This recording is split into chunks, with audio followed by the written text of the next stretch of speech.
Hello friends, स्वागत है आपका हमारे यूट्यूब चैनल अपेक्स क्लास सलवर में। और आज हम बात करेंगे ईओ के लिए जो जो फ्रेंड्स नगर पालिका अधिनियम है उसके बारे में।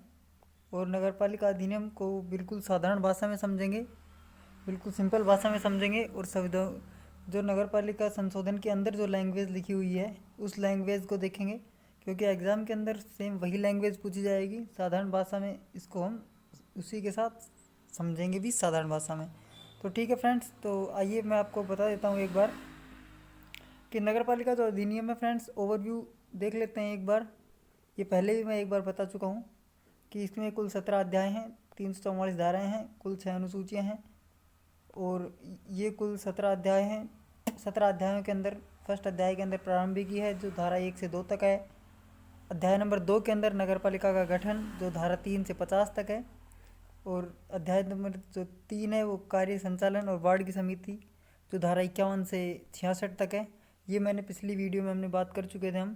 तो इन सभी को एक तो ये सभी सारी चीज़ें हैं, इनको याद कर लीजिएगा, क्योंकि सीधा एग्जाम में क्वेश्चन आ जाएगा कि नगर पालिका राजस्व जो है वो किस धारा से कहाँ तक है। धारा 101 से 140 तक जो राजस्व का उल्लेख किया गया है।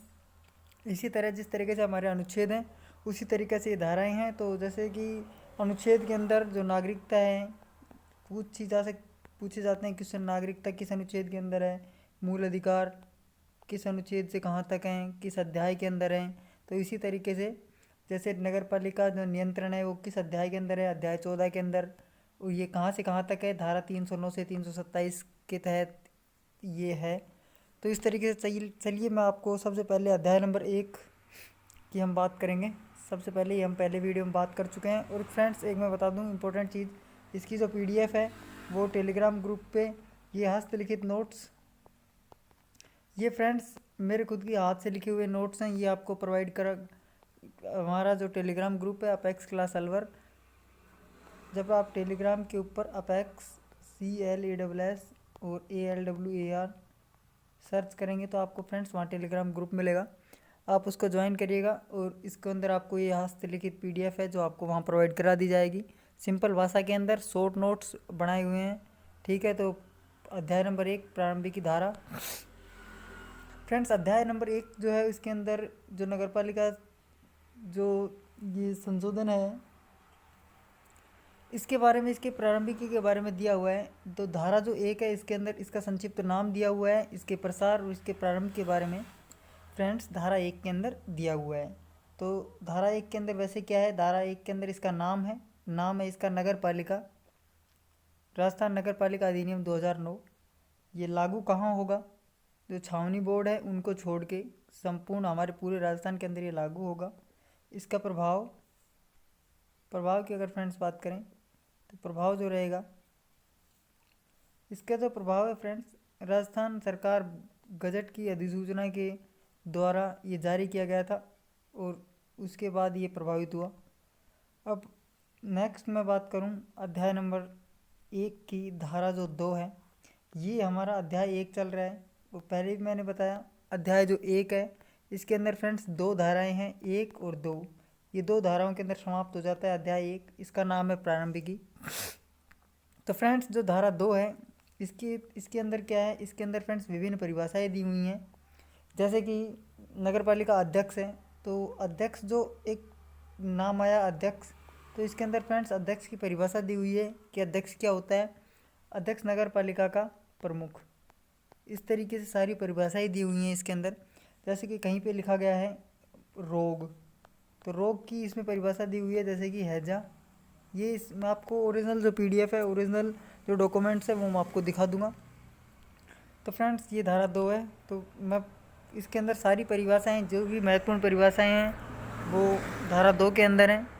तो अब हम बात करते हैं अध्याय 2 की। और अध्याय 2 के अंदर हैं फ्रेंड्स धारा 3 से धारा 50 तक। तो फ्रेंड्स अध्याय 2 की अगर मैं बात करूं सबसे पहले तो देखिएगा अध्याय 2 का संबंध किससे है फ्रेंड्स। अध्याय जो 2 है वो नगर पालिका गठन और शासन। ये अध्याय जो 2 है इसके अंदर कुल कुल कितनी धाराएं हैं? धारा 3 से 50 तक इसमें धाराएं हैं और 3 से 50 तक इसमें टोटल 47 धाराएं हैं। ठीक है फ्रेंड्स, 48 धाराएं हैं। 48 धाराओं के अंदर ये विभाजित है। अध्याय नंबर 2 3 से और 50 तक कुल 48 धाराएं हैं। ठीक है, अब कोई ये कहेगा कि 50 में से 3 गए तो 47 बचे, पर ऐसा नहीं है। 1 और 2 धाराओं के अंदर पहला अध्याय है। 1 और 2 धाराओं के अंदर अध्याय 1 है, तो अध्याय 2 के अंदर है 3 से लेके 50 तक। 50 में से मैं फर्स्ट और 2 धाराएं हटा दूंगा तो 48 धाराएं मेरे पास बच जाएंगी जो अध्याय 2 के अंदर है। ठीक है फ्रेंड्स, तो धारा जो 3 है तो हम पढ़ते हैं धारा 3 के बारे में। धारा 3 क्या करता है फ्रेंड्स? धारा 3 नगर पालिकाओं का परिसीमन से संबंधित है कि नगर पालिका का क्षेत्र कहाँ तक रहेगा। नगर पालिका में अगर कोई दूसरी नगर पालिका ऐड होती है तो उसके संबंध में क्या रहेगा, मतलब कि नगर पालिका की सीमाओं के संबंधित। परिसीमन का मतलब होता है सीमा। नगर पालिकाओं की जो सीमाएं हैं कहाँ तक विस्तृत रहेंगी, इसके बारे में अध्याय धारा 3 के अंदर दिया हुआ है। तो मैंने जो लैंग्वेज लिखी है वो ओरिजिनल डॉक्यूमेंट से कॉपी किया है। बिल्कुल ओरिजिनल डॉक्यूमेंट्स की लैंग्वेज मैंने यहाँ लिखी हुई है। ये फ्रेंड्स राजस्थान सरकार राजपत्र में प्रकाशित अधिसूचना के द्वारा, मतलब राजस्थान सरकार जो है एक राजपत्र जारी करके एक अधिसूचना जारी कर सकती है उसकी सीमा क्षेत्र के बारे में। नेक्स्ट मैं बात करूँ, किसी स्थानीय क्षेत्र को नगर पालिका सीमा के भीतर सम्मिलित नहीं है उसे नगर पालिका घोषित कर सकती है। फ्रेंड्स, अगर कोई क्षेत्र है वो नगर पालिका के अंदर सम्मिलित नहीं है तो राजस्थान सरकार जो है एक अधिसूचना जारी करेगी और उसे नगर पालिका क्षेत्र घोषित कर सकती है, या किसी भी क्षेत्र को नगर पालिका में शामिल कर सकती है। ये मतलब कोई नगर पालिका है, जैसे उसके पास में ये एक नगर पालिका है, इसके पास कोई छोटा गांव है, उसको नगर पालिका के क्षेत्र के अंदर फ्रेंड्स शामिल कर सकती है। या फिर कोई क्षेत्र है, बड़ा क्षेत्र है, उसको पूरे को एक नगर पालिका अलग से घोषित कर सकती है। नंबर 3 की अगर मैं बात करूं, किसी स्थानीय क्षेत्र को नगर पालिका क्षेत्र से हटा सकती है। फ्रेंड्स, कोई स्थानीय क्षेत्र है, जैसे ये नगर पालिका है, इसके अंदर ये एक पार्ट है, एक भाग है, एक वार्ड है, या एक गांव है, एक मोहल्ला है, इसको फ्रेंड्स नगर पालिका के क्षेत्र से हटा सकती है। या फिर नगर पालिका की जो सीमाएं हैं इसके अंदर फ्रेंड्स चेंजमेंट कर सकती है, परिवर्तन कर सकती है। अपनी सीमा के अंदर अपने जो सीमा क्षेत्र हैं इसको बढ़ा सकती है या फिर इसको घटा सकती है। ठीक है, नेक्स्ट मैं बात करूं फ्रेंड्स, जब किसी नगर पालिका के नाम, सीमा परिवर्तन या किसी क्षेत्र को हटाया जाता है तब राज्य सरकार राज्य पत्र में आदेश प्रकाशित का उपबंध कर सकती है। फ्रेंड्स, ये ऊपर जो दिया हुआ है उसकी डिटेल यहाँ पे लिखी हुई है कि राज्य सरकार एक राजपत्र के अंदर आदेश पारित करेगी और उस क्षेत्र को नगरपालिका की जो सीमाएं हैं उसको हटाएगी या उसके नाम को परिवर्तित करने के लिए उसको एक आदेश पारित करना पड़ेगा। इसके बाद आगे मैं बात करूं, उस क्षेत्र या इसके अतिरिक्त सदस्यों का निर्वाचन नियत दिन से 6 माह के अंदर करवाना आवश्यक है। फ्रेंड्स, अगर कोई क्षेत्र है, जैसे नगरपालिका, ये नगरपालिका है, इसके पास कोई क्षेत्र है, इसको ऐड किया है इसके अंदर, या फिर किसी क्षेत्र को यहाँ से अलग किया है, तो या फिर एक नया ये क्षेत्र है, इसको फ्रेंड्स नगरपालिका घोषित किया है, तो केवल 6 माह के अंदर फ्रेंड्स 6 माह के अंदर इसको निर्वाचन करवाना अनिवार्य होगा। 6 माह के अंदर इसका निर्वाचन आवश्यक है। ठीक है, नेक्स्ट मैं बात करूं फ्रेंड्स, अगर किसी नगरपालिका को किसी अन्य नगरपालिका में जोड़ा जाता है तो अन्य नगरपालिका के अध्यक्ष, उपाध्यक्ष तथा सदस्य उस नगरपालिका के सदस्य माने जाएंगे।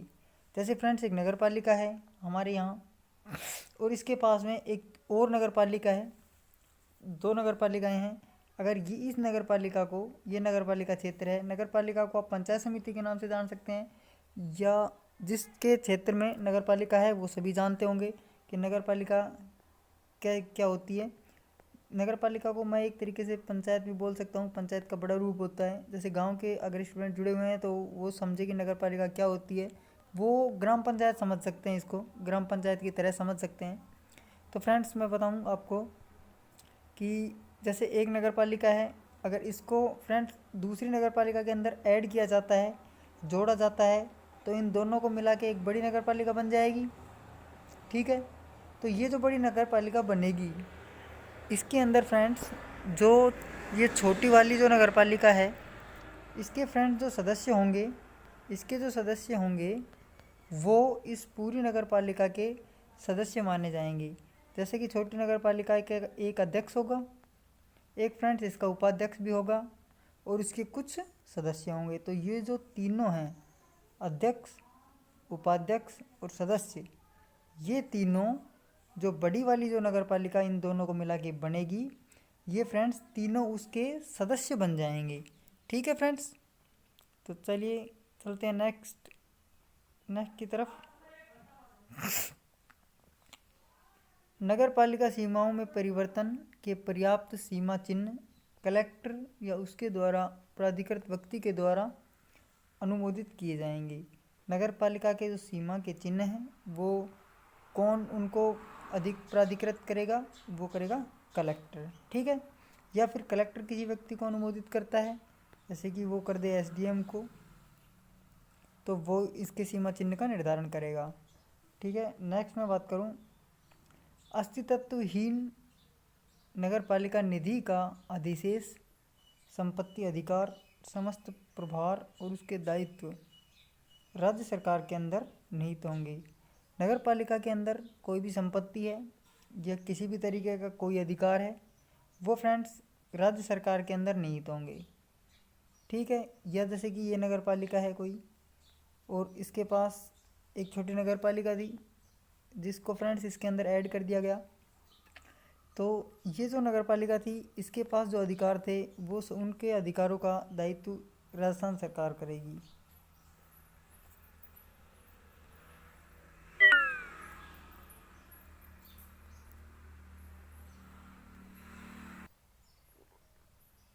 या फ्रेंड्स जैसे अस्तित्वहीन, यह कि ये देखिएगा, अस्तित्वहीन नगर पालिका के आगम राज्य सरकार के आदेश के अधीन उस स्थानीय क्षेत्र के फायदे के लिए व्यय किए जाएंगे।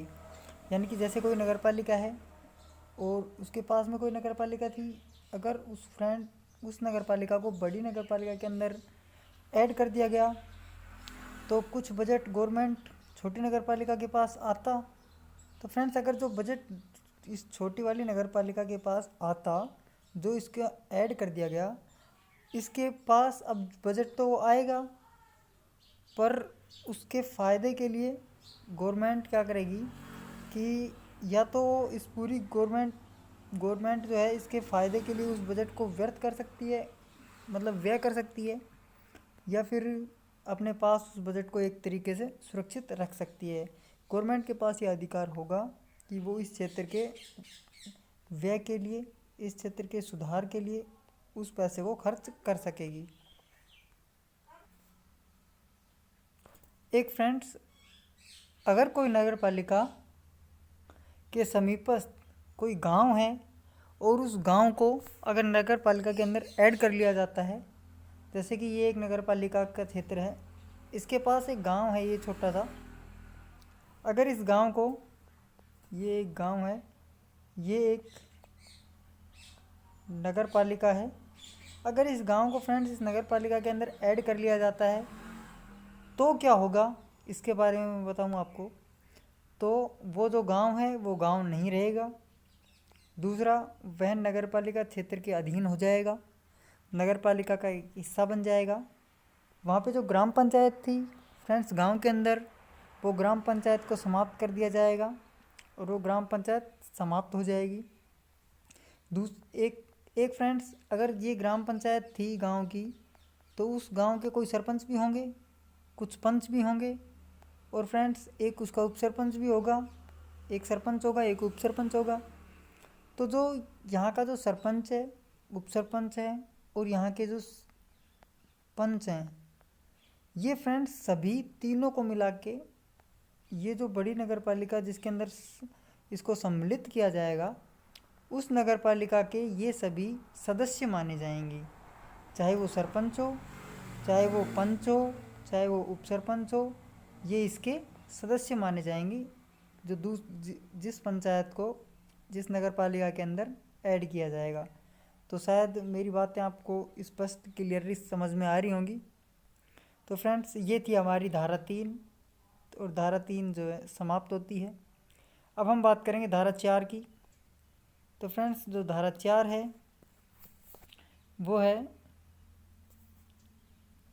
कि चलो धारा 4 एक बार देख लेते हैं साथ के साथ। नगर पालिका ऐसे उपबंध के परिवर्तन से छूट देने की शक्ति जो उसके लिए अनुपयुक्त हो तो राजस्थान सरकार अधिसूचना के द्वारा ऐसे किसी नगरपालिका बोर्ड को नियम को लागू करने में छूट दे सकती है।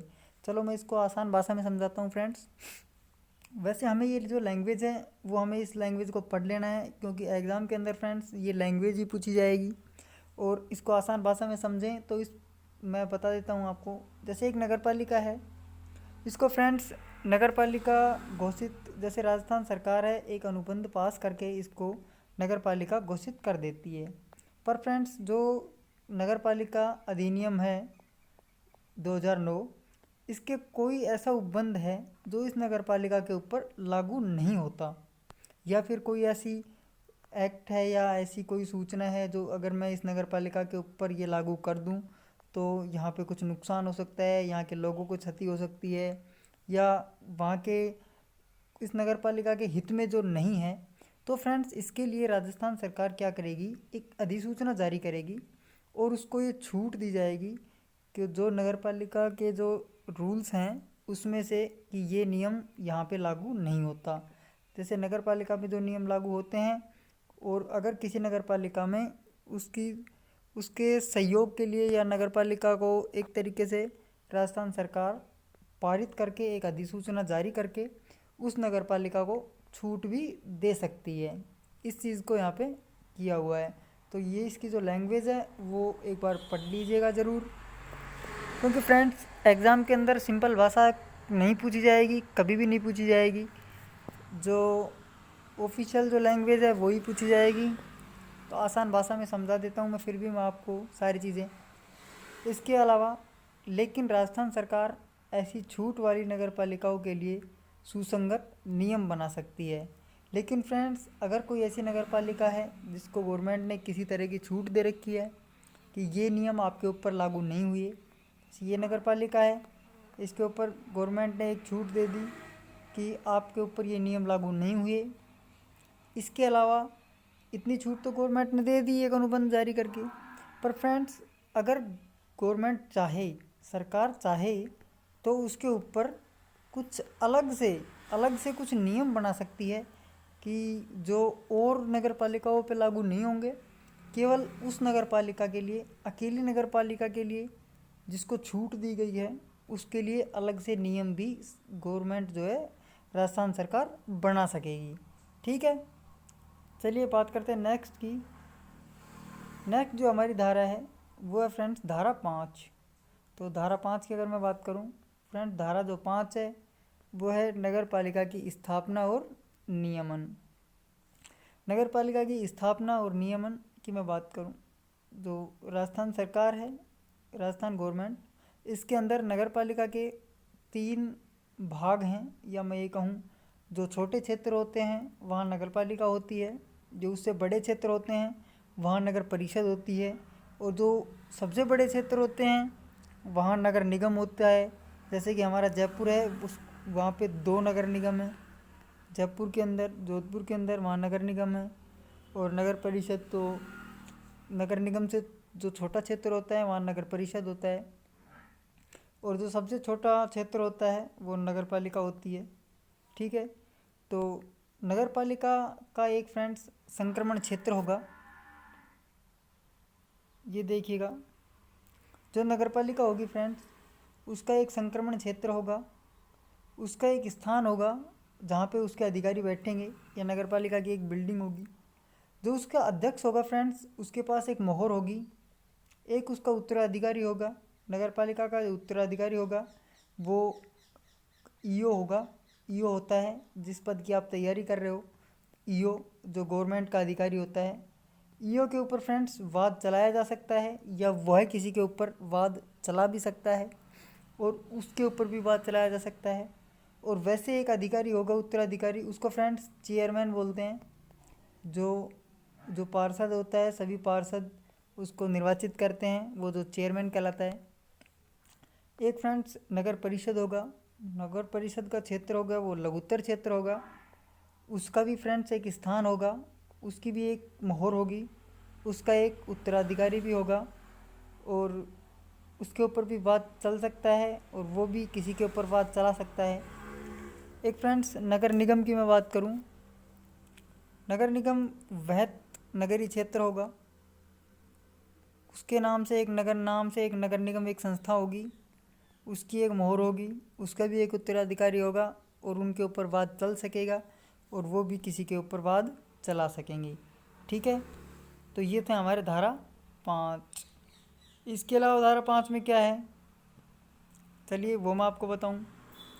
अगर कोई नगर पालिका ऐसे नगरीय क्षेत्र में गठित नहीं की जा सकती जो राज्यपाल के आकार में हो या उस क्षेत्र के किसी औद्योगिक स्थापना द्वारा एक औद्योगिक नगरी का दर्जा दिया गया हो। फ्रेंड्स नगर पालिका जो है ऐसे क्षेत्र में गठित नहीं की जा सकती जो राज्यपाल के क्षेत्र में आता हो, या फिर जिसके अंदर औद्योगिक नगरी हो, जैसे कि हमारा राजस्थान के अंदर भिवाड़ी है, औद्योगिक नगरी है, या नीमराना है। तो ये जो औद्योगिक नगरी हैं इनके अंदर नगर पालिका गठित नहीं होगी। ठीक है, उनको फ्रेंड्स एक औद्योगिक नगरी का दर्जा दिया जाएगा, ना कि नगर पालिका का। एक है फ्रेंड्स, यदि कोई सांस्कृतिक, ऐतिहासिक और पर्यटन क्षेत्र में जहाँ सरकार चाहती है कि यहाँ नगर पालिका ना हो, तो राजस्थान सरकार एक अधिसूचना जारी कर सकती है और नगर पालिका क्षेत्र से हटा सकती है और नगर विकास प्राधिकरण में शामिल कर सकती है।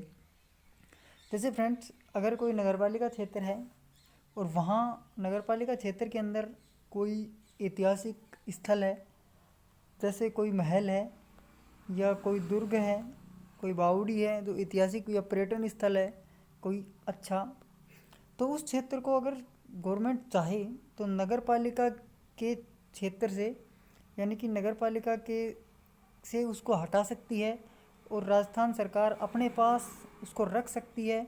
उसका जो अलग से एक नगर विकास प्राधिकरण के नाम से एक संस्था है राजस्थान सरकार की, उसके तहत उसके अंडर उसको ले सकती है। मतलब कि अगर कोई क्षेत्र सांस्कृतिक है या पर्यटन का क्षेत्र है, उसे फ्रेंड्स गवर्नमेंट चाहे कि ये नगर पालिका के अंडर में ना रहे तो उसको नगर पालिका के क्षेत्र से हटा सकती है। सीधा स्पष्टीकरण ये है इसका। ठीक है, तो करते हैं नेक्स्ट है धारा 6। इसकी फ्रेंड्स कल बात करेंगे। तो आज के लिए इतना ही। अगर आप चैनल पर नए हैं तो चैनल को सब्सक्राइब कर लीजिएगा और वीडियो को लाइक कर दीजिएगा। इसकी पीडीएफ आपको टेलीग्राम ग्रुप में मिल जाएगी। ये मेरे हस्तलिखित नोट्स हैं, एक बार फिर मैं आपको बता दूं। ये फ्रेंड्स ये जो हैं हस्तलिखित मेरे खुद के हस्तलिखित नोट्स हैं। अगर आपको ये चाहिए तो मैं आपको ये प्रोवाइड करवा दूंगा। और आप ये कहें कि हमें तो टाइप किए हुए, मतलब कि आपको अगर टाइपिंग के नोट्स चाहिए टाइप किए हुए, तो आपको टाइप की हुई पीडीएफ जो मैं प्रोवाइड करवा दूंगा।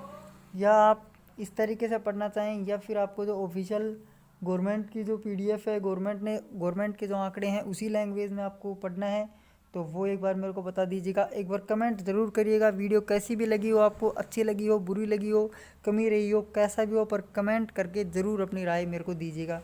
ठीक है फ्रेंड्स, ओके।